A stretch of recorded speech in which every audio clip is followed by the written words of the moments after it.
people of Ghana, and Nigerian get pleasure bringing you political news in a channel format. Tamale journalist aka Tell has come out to tell everyone how he got into trouble with NDC talks. Please watch.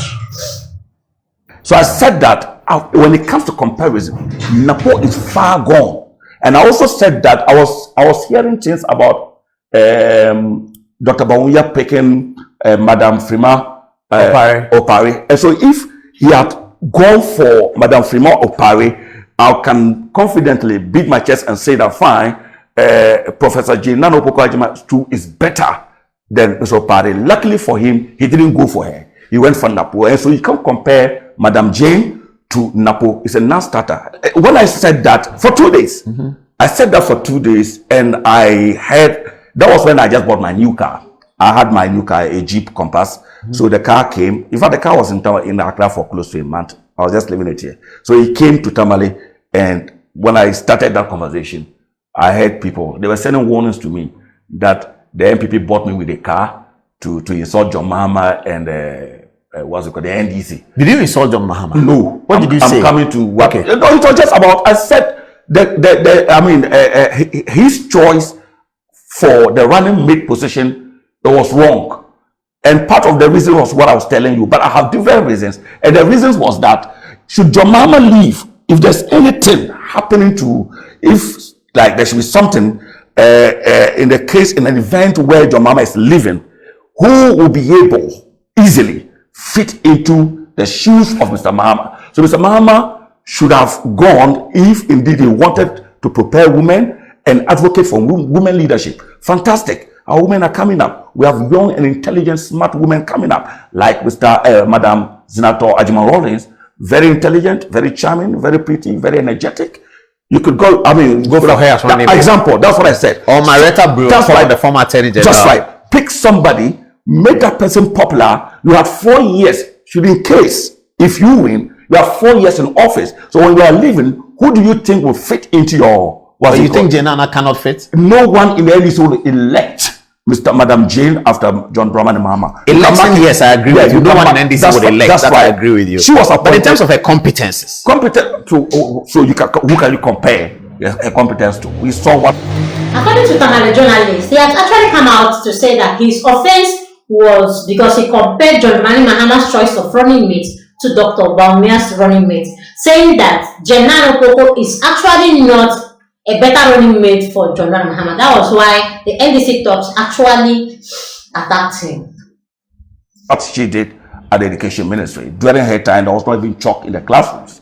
Is that the kind of leader you want to elect? The NDC themselves will not elect somebody like that. If they want a lady, then there are ladies. I think. So when you said that, what happened? Yes, so people started sending in warnings. In fact, the warning that those who attacked me initially sent a warning through a friend of mine and told that person that their problem is that they have realized I've been bought just for 2-day criticisms that have been bought by the NPP to insult John Dramani Mahama and the NDC. That was the first time. And they said, based on their research, they also said that Honorable Habib Idris gave me a car. The said car? Yes, that car. You know, Habib is my nephew. The mother is my sister. Who's Habib though? Honorable Habib, the whip, the deputy whip in parliament. Oh, yes. Okay. So that he bought me to insult NDC NPP, and so he should warn me that when I come and talk about John Mahama again, they will crush me at the radio station. So the next day I went and said, let me clear myself. Nobody bought me in the NPP. So you said it on the radio? I said it. That was the next day. And that was the afternoon. You know, they attacked me in the night. But the afternoon on my show, because I start at 2 o'clock to 5:30. So during my program, I said on radio that no one bought me, no one gave me money, has given me money and said I should support or insult John Dramani Mahama. NDC and John Dramani Mahama.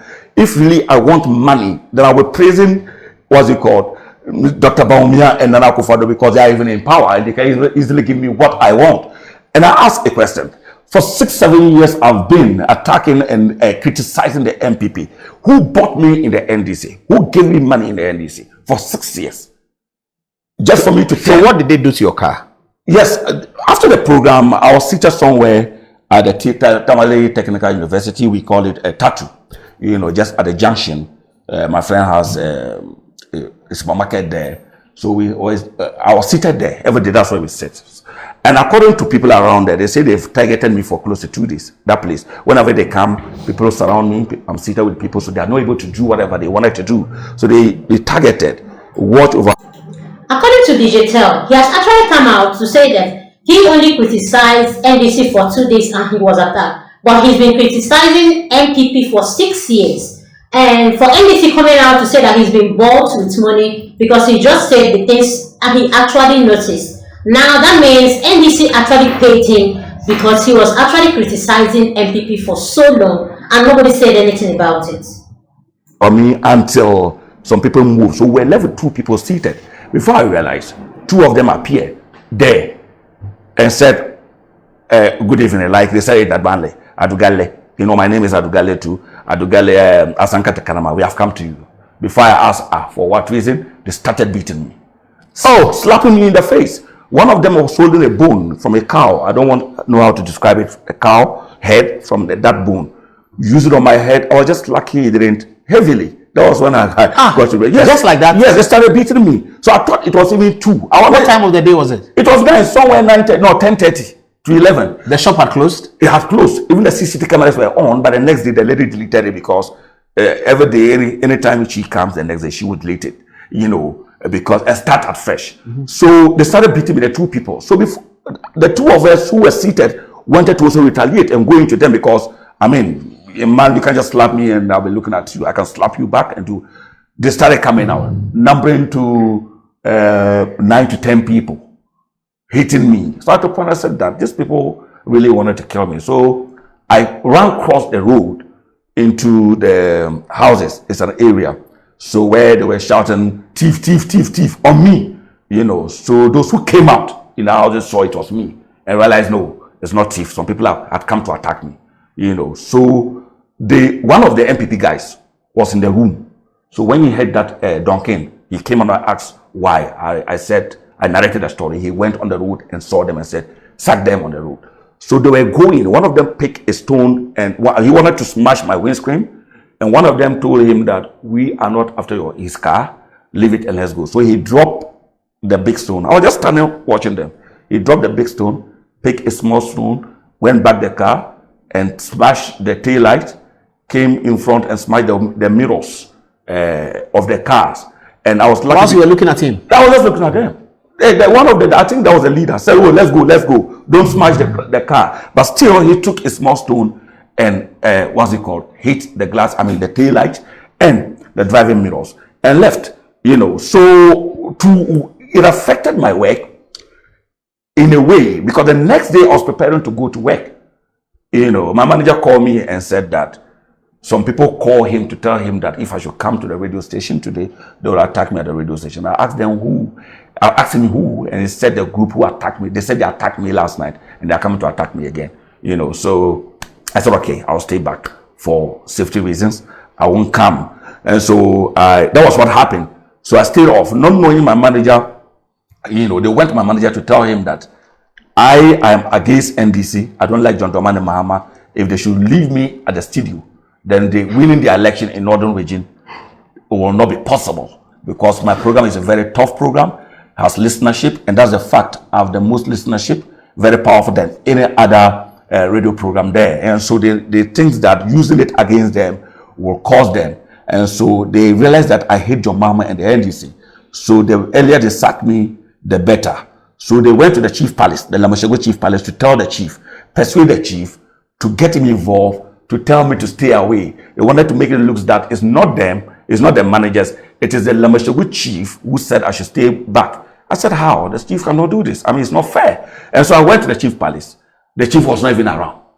He traveled. When I called the driver, he said, the chief is not aware of this. Who said that? So the Zachi, the youth chief of Lamashegu, is an NDC person. So he was the person my manager called to stop me from coming to the radio station. So the chief came home. I went to the chief himself and asked him, oh, chief, you said I should stay home. I shouldn't come to work. This is why. He said, no, I don't want to use my title as a chief to interfere in any political thing.